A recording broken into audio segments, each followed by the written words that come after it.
Vai começar o Master 1000/WTA 1000 de Indian Wells e teremos 3 brasileiros na chave principal de simples: João Fonseca, Bia Haddad e Thiago Seyboth Wild. Neste vídeo vamos analisar um pouco a chave e a estreia de cada um deles.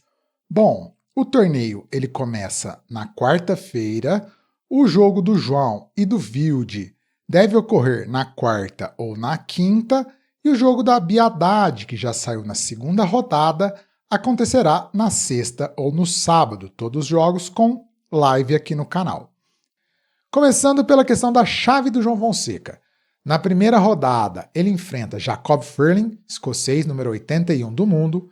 Se ele vence, ele enfrenta o tenista britânico Jack Draper, que é número 14 do mundo, canhoto, muito bom, que já está na segunda rodada, porque é cabeça de chave.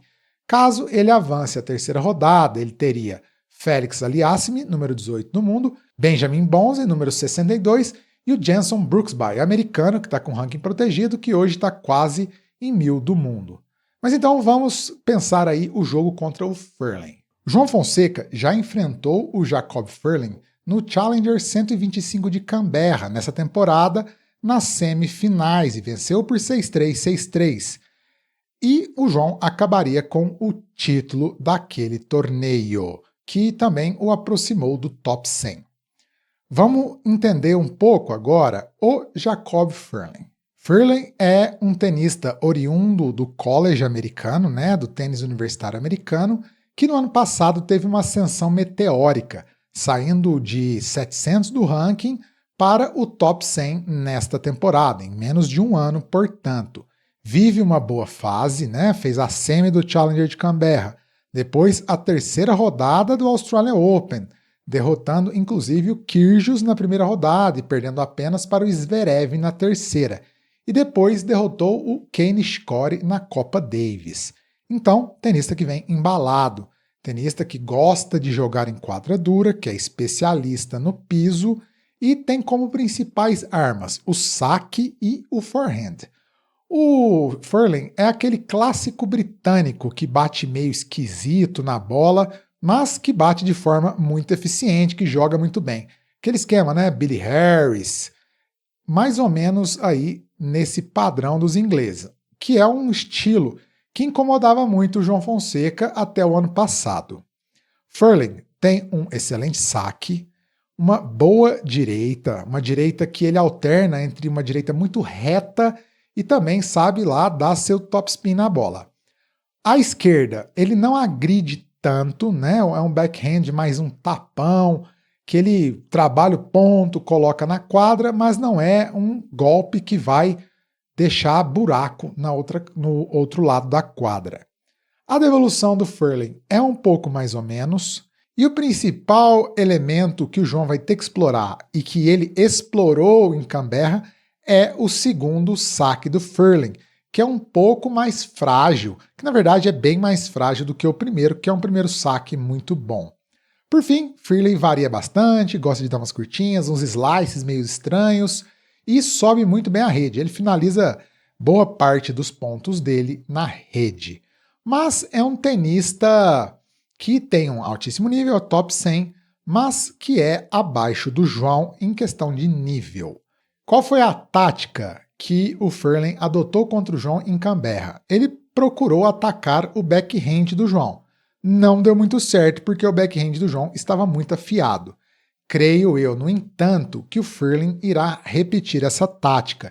Agora, as questões para o João especificamente. Primeira é a adaptação à quadra dura e às condições de Indian Wells, que aliás são condições parecidas com Canberra, tirando a questão da umidade, mas o resto, o calor, a questão também do vento, que venta muito em Indian Wells, deserto, e a quadra que é tão rápida quanto a de Canberra, deve ser mais ou menos ali essa mesma pegada. Lembrando que esse ano Indian Wells está com a quadra mais rápida do que estava nos outros anos, porque trocou o fornecedor do piso. Então, primeira questão, adaptação à quadra e as condições de Indian Wells são muito diferentes do saibro que o João vinha jogando.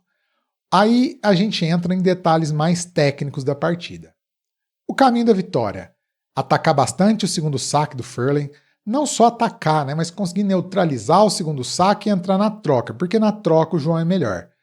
Outra coisa, né, backhand precisa estar afiadinho, porque essa é o único lugar em que os tenistas têm algum espaço para atacar o João. Mas, resumindo a ópera, né, taticamente falando, é um jogo em que não tem tanto segredo para o João. É um jogo que passa pela raquete do João, como eu falo muitas vezes, e que se o João se impor, né, estiver sacando bem, estiver atacando, estiver encurralando o adversário, ele vence o jogo.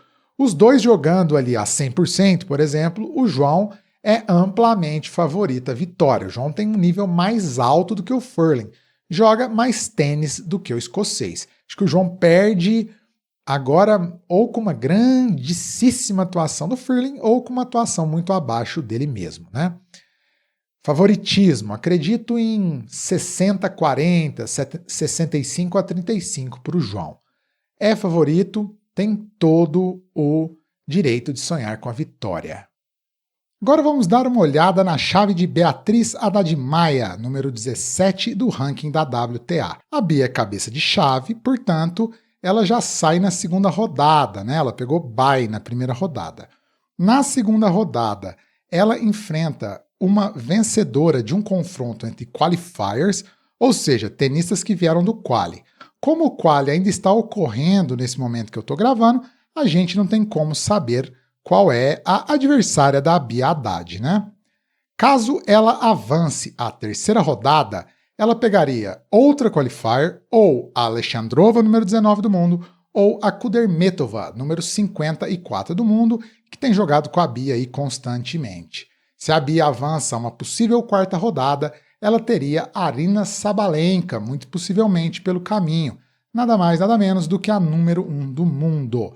Bia que deve estrear na sexta ou no sábado, porque esses são os dias reservados para a segunda rodada. Agora, por fim, Thiago Seyboth Wild, que é o terceiro brasileiro aí na chave principal de Indian Wells.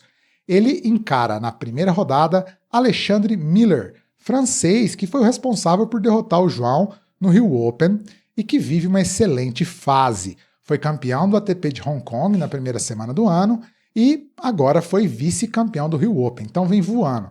E mais, né, no Rio Open ele jogou muito tênis, contra o João Fonseca ele jogou demais. Como que joga o Alexandre Miller? Tenista que tem um backhand melhor que um forehand, mas é bem completinho, né? Os franceses são tenistas bem completos.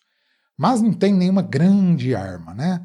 Ele também dá muita curtinha, varia o jogo, que vai ser um problema para o Wild, né? Que não está se movimentando muito bem, que não vive uma fase técnica muito boa em geral. Eu acho que o desafio do Wild é tanto o Alexandre Miller quanto ele mesmo. É superar a má fase, né? O Wild não vem jogando muito bem. E não é só, como eu disse no vídeo, que está linkado aqui no card, não é só uma questão mental, né? O Wild não está encaixado tecnicamente, não está encaixado taticamente, não está tão bem fisicamente, o que é muito importante para jogar na quadra dura, principalmente contra um adversário que vai mexê-lo muito.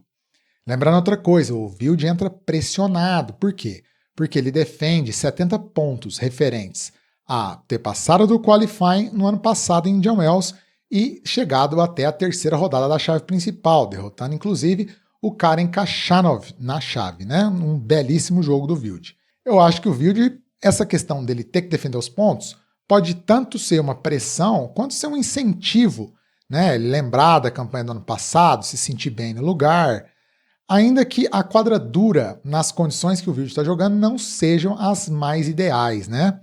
Mas vai ter que se superar, vai precisar sacar muito bem. O Nathan, da LL Viagens, ele tá lá em Indian Wells e acompanhou o treino do Wild.